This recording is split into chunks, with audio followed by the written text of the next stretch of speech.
Hello lovely people. तो आज हम जानेंगे आर्टिकल 123 के बारे में। और आर्टिकल 123 आपस में इंटरकनेक्टेड होता है। आर्टिकल 1 जो होता है उसके अंदर ही हमारे इंडिया को उसका ऑफिशियल नेम भारत पड़ा है।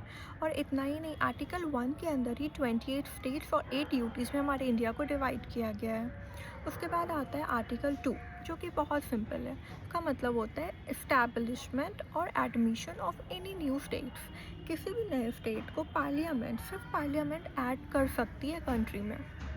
फॉर एग्जांपल, सिक्किम ऐड हुआ है 1975 में, तेलंगाना ऐड हुआ है 2014 में, जो कि लेटेस्ट इस्टेब्लिशमेंट है। उसके बाद 2000 में उत्तराखंड ऐड हुआ है, झारखंड ऐड हुआ है, छत्तीसगढ़ ऐड हुआ है। तो ये सब आर्टिकल 2 के अंदर हुआ है। देन आता है हमारा आर्टिकल 3।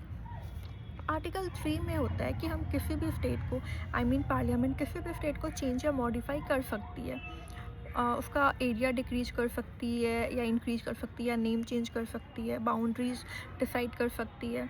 ये सब होता है। फॉर एग्जांपल, तेलंगाना जो आंध्र प्रदेश से अलग किया गया है 2014 में, तो आंध्र प्रदेश का बाउंड्री एरिया सब चेंज हुआ है। तो ये सब आर्टिकल 3 के अंदर ही हुआ है।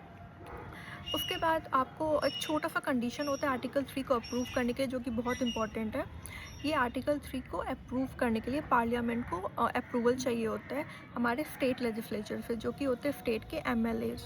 तो आप ये तीनों पॉइंट ऐड कर सकते हो। और हाँ, अगर आपको आर्टिकल 1, 2 और 3 याद नहीं हो पा रहा है, जो कि मुझे होता है क्योंकि ये आर्टिकल है तो बहुत नॉर्मल, मगर आपस में मिसमैच हो जाते हैं, तो आप ऐसे भी याद कर सकते हो। आर्टिकल 1 को आप आर्टिकल ए समझ सकते हो। A is equal to an identity, मतलब इंडिया को उसका आइडेंटिटी मिला। Article 2 is equal to B, मतलब bring new states. Article 3 is equal to change and modify states. तो आप ऐसे भी याद रख सकते हो। और अगर कुछ भी आपको प्रॉब्लम हो तो आप कमेंट में डाल सकते हो। Do like and subscribe and stay tune for more such updates. Bye bye.